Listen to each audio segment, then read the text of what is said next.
Okay, welcome back to another video. Today I'm doing a weird one. This is, I'm calling it Changing the Face of Comedy, which sounds really pretentious, but it really is. I'm looking at 3 comedy films from different eras of comedy, and just the changes in comedy over time. It's not a definitive thing, it's just 3 comedy films that I really like that are quite at very different times. I just thought it'd be interesting to compare and contrast them, but what one can do and what one can't do, things like that. So the films are The Cameraman, starring Buster Keaton, and he was obviously behind it all as well. I've already covered a lot of Buster Keaton films already. There's Awful Truth, which was directed by Leo McCarey, who had a hell of a career even before he made this film. He's a guy who put Laurel and Hardy together and supervised a lot of films. Only directed a few of their shorts, but he supervised a lot of them.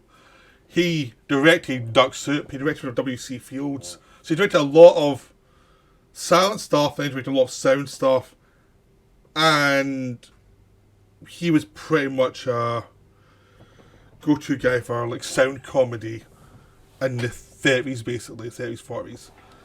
But his influence was there well before that. I mean, he was there at the turn, really, and he was very influential in the turn. But he started his career out before sound came. Then there's South Park, Bigger, Longer, Uncut, which is the Trey Parker thing, which is very different and a lot cruder, but it still has one thing that all 3 films have is anarchic energy. That's the big thing they've got. Now, I could have used Bringing Up Baby instead of The Awful Truth, but since I've done Hawks a few times, like, I'm not sure I'd actually say anything different than I would from something like the 20th century. So there's no real point in doing Bringing Up Baby, so I thought it'd be much more interesting to use The Awful Truth rather than that film, because they both star Cary Grant. And it means you can talk about Leo McCarey as well, a little bit. So, The Cameraman's the first one, because I had to use one of the lesser Buster Keaton ones here, because I've already covered so many of his films already. This was his last, this was when he went to MGM, this was his last one he had total control over, even though he had some limitations. Now, this is not as good a film as some of the earlier stuff, like Sherlock Jr. and things like that. It's a bit longer, it's there for a longer period, and there are slow spots that you feel like if Keaton was in charge, it was an independent production, if Keaton was in charge of that, he would have cut some of the fat out. Because if you look at some of his other films, the general things, yeah, there's moments which are slower, but they're all perfectly paced within the film. And this one, you feel there's girls in there that are there, like he has to deal with a girl and things like that take a bit longer than normal. It does feel a compromised film, but it still shows you what Keaton could do. He was still doing these weird gags. He was still focused on the visual elements of comedy, because Keaton really was great at visuals. He really delivered on the visuals. This was something he could just do. He just knew it. He was a vaudeville star, so he knew how to steal the show just by a facial look, which really worked well when he went into comedies. He worked under Fatty Arbuckle for a while, and then he was developing his own persona, and he became really famous for his persona, which is blank face. But you can do a lot with a blank face. You can just do so much with that. And Keaton really managed to find variations of always being kind of the loser in life, but been plucky and still determined to get his way, even though things would go completely wrong for him all times. Now, The Cameraman, he is a loser. He's a guy who's on the street doing nothing. So he decides to become a cameraman, and he has the cheapest camera available to him. And so all the other cameramen who are shooting film and who are getting images because it's for the news service, they've all got the better cameras, and they can go and get shots and sell the shots quite easily. He can't. He has to deal with a bad camera. He's fallen in love with a girl who he's trying to impress, and she likes him. Of course, there's a romantic rival, which is the thing is kind of a bit boring. It feels very much like a convention. Now, he's done romantic rivals before, but in this one it feels like the situation was solid enough. You just needed him, the girl, and the camera. That's all you needed. And just watch him mess up himself, but there's a romantic rival, which kind of slows it down a little bit. But the invention of the film is still amazing because basically Keaton uses this camera, and that's how awkward the rig is. You need a tripod, you need a camera, and a tripod can break, the tripod can have lots of problems, the camera can have lots of problems, and you just put him in a situation where he has to try and find footage. And the joke is him in the situation trying to get the footage of all these things going on all about him, and him being oblivious to everything, and or trying to avoid a situation that's going to cause him harm. But because he is kind of oblivious in his own head, he's kind of... It just creates weird humour. There's also a scene where he takes the girl to the swimming pool on a date, and all hell breaks loose there as well. He's just a magnet for trouble. And you have the finale where you have to deal with the romantic rival and show that he's a good guy and he's worthy of our love and stuff. That's where it gets a bit sappy. That's the kind of stuff that gets a bit sappy in this film. It doesn't feel pure Buster Keaton the same way some of the other films did. This was the start of his fall. But the fascinating thing in this film is just how much he can get from a simple situation. And how silence could really take a simple situation and develop it and develop it and develop it and develop it so that it's always complicated and interesting. And it's something that you could do it in sound, but no one ever wanted to do in sound. So it never became something that was really kept with sound, because sound had dialogue, and suddenly dialogue gave you a lot of stuff. It only ever stayed in animation. Animation pretty much took what the silent comedies did and transferred it to Looney Tunes and stuff like that, and Disney films, and created really interesting visual gags, especially Looney Tunes. Looney Tunes pretty much was an extension of what the silent comedians were doing, and did a lot with that, and just created a unique world that was an extension of the silence of what Buster Keaton was doing. So that was kind of the Cameraman. Cameraman's a really good film. It's really enjoyable, but it is too long, and you do feel the compromises. You do feel that there's a third of the film that doesn't need to be there. But the stuff that's good is so good, and you can just sense this way of working is slowly falling away. But I would definitely say watch it. It's a definite end of the era period film.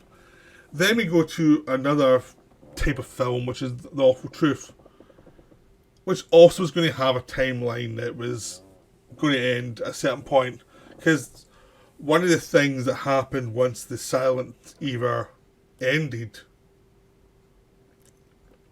was that they brought in a lot of writers from theatre who could do dialogue, and they could do smart arse, like Ben Hecht and people like that. And they could really do the great dialogue stuff, and that's where Leo McCarey really came into his own, and he did stuff like Duck Soup. So Duck Soup was pretty much, you had the old silent type of comedy with some of the Marx Brothers, then you had Groucho and a lot of verbal stuff and a lot of satire.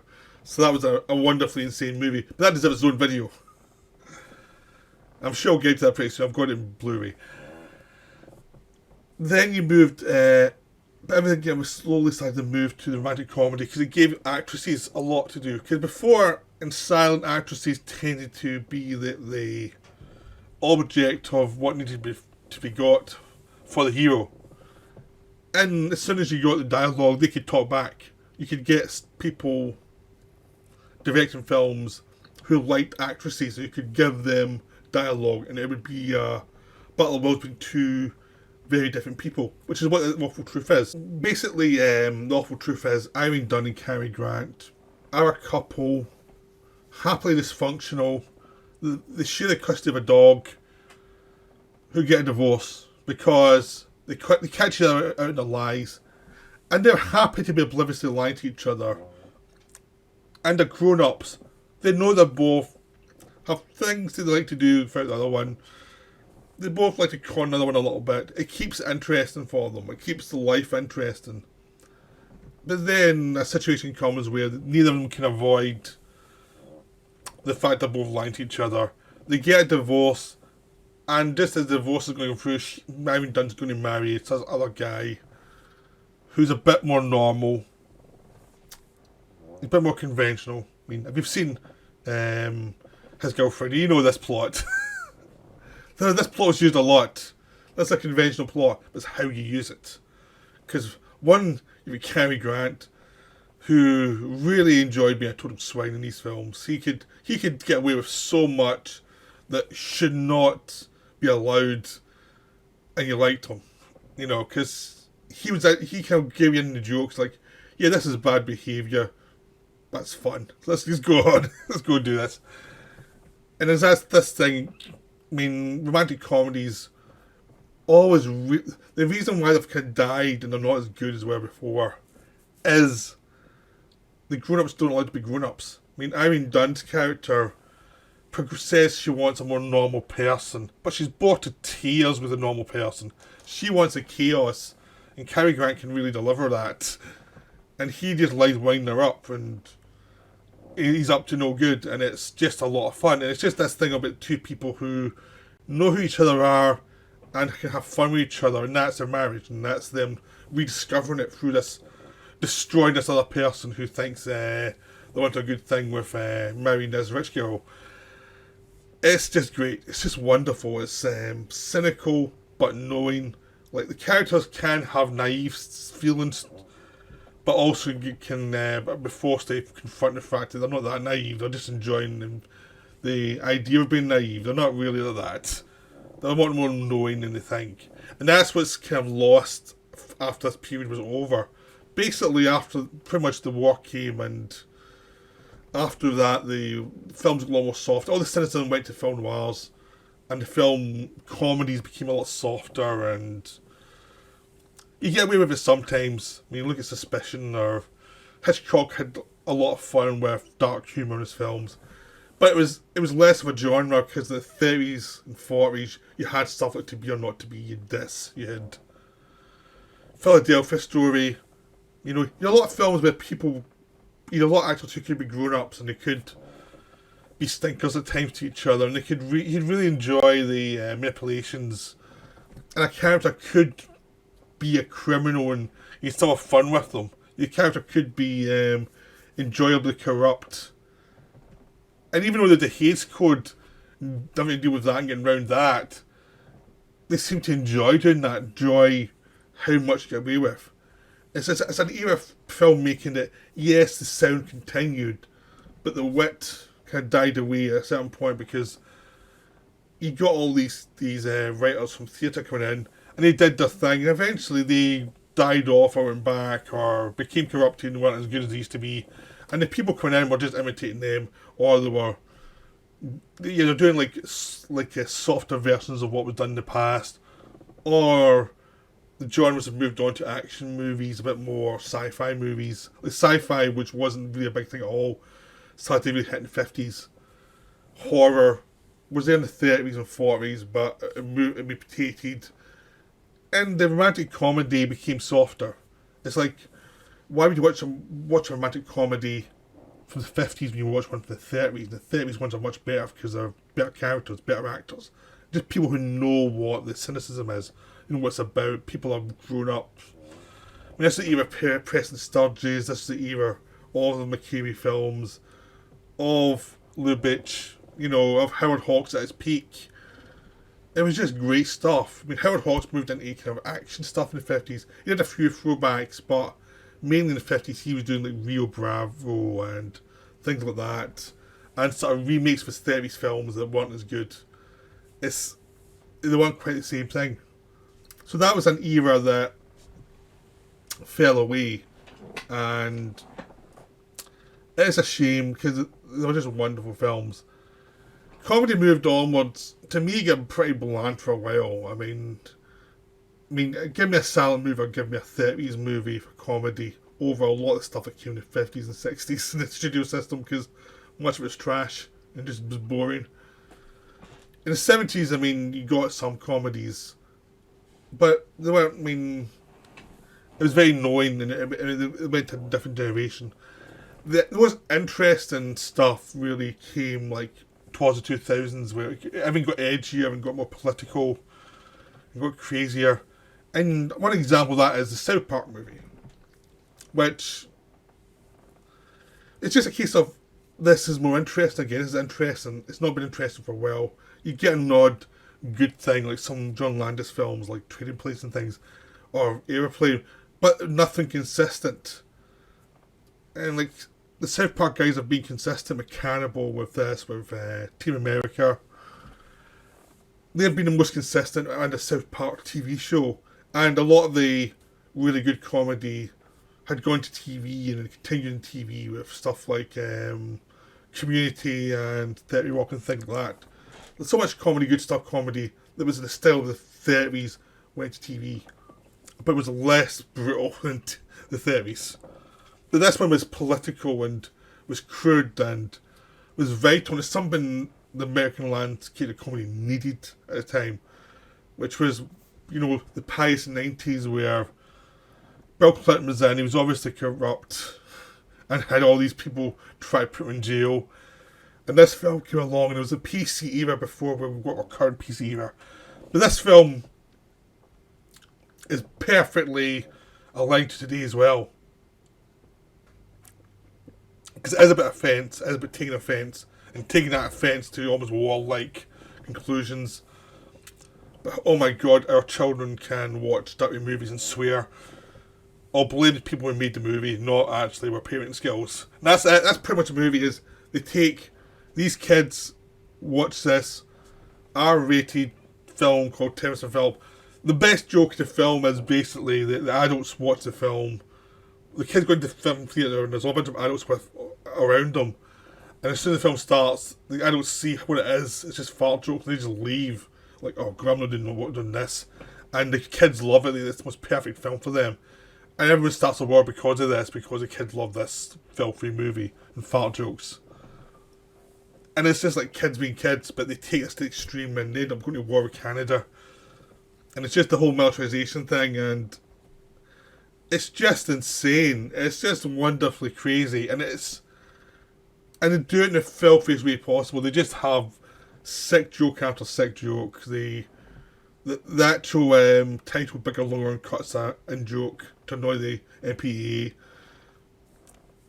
And it's just about the whole thing about there's a parody in movies, conventions like the Broadway convention, like Satan, like Kenny goes to hell and he meets Satan, and Satan is this lonely gay guy who is in our favourite Saddam Hussein, who's also recently died, and Saddam wants to take over the world and using Satan as his tool to do it, and it's just insane. But it's this whole bout of insanity, of this craziness, and also the world's going crazy as well because they're attacking Canada because Canada did a dirty film, and Cameraman gets a V-chip, and it's just everything there shouldn't work, but it just does. It's also a musical. And there's musical numbers about how not to tell people not to swear. There's musical numbers about Satan, and it's very much a Broadway musical number. There's resistance. There's a resistance. There's German perverted films. There's just non-stop parade of all the crazy stuff that happens in the world that everybody can ignore, or you can go crazy about it. And this film is about what happens when you go crazy about it. And it just takes the mickey. The whole thing is like, you're trying to police the world, and you can't, because the ideas are insane. This film is almost a parody of what you get in Twitter. I mean, if you go on Twitter and anything that happens, you get the most insane logic throughout. No matter what side you're on with the argument, you're going to get people who are absolutely insane in any side of any argument. It makes you go, oh my god. And this film just is the personification of that. Personification is a bad word for that, because that's not what it means at all. But it's the kind of... It's this film just captures that kind of crazy, and how that crazy leads to other crazy. The way we've been dealing recently, we've had... Is there cancel culture, is there not? Well, there is, but it's weird. It's new. There's more nuance to it than people allow. Because some people are pretty... They're having cancelled are pretty grotesque. But there's also people who had lives made difficult over stuff that was like, really, that's not worth this kind of trashing. You know what I mean? It's like there's that kind of craziness happened around the Trump presidency. Now we've got the Ukraine thing, you've got the pandemic, and people have a extreme side of that as well, and you can't be nuanced with that either. And it's like, this film is just this version of that. It's like the craziness of the world. And that's what you get a lot in the last 20 years of comedy, just this sense of this world has gone crazy. Like the world's in, you're seeing in these earlier films, have conventions, have rules. In these modern films, there's rules of genre, but the rules of the world just seem to have gone completely insane. And that's why South Park seems a perfect example of the insane world we live in. Just this world where we'll go to war over anything, over offence, and no nuance is allowed. No nuance, like no matter what side you are, no nuance can be allowed. You can't actually say, well, it's complicated. No, you have to go to war. You have to fight somebody rather than just say, okay, what do you think? Here's what I think.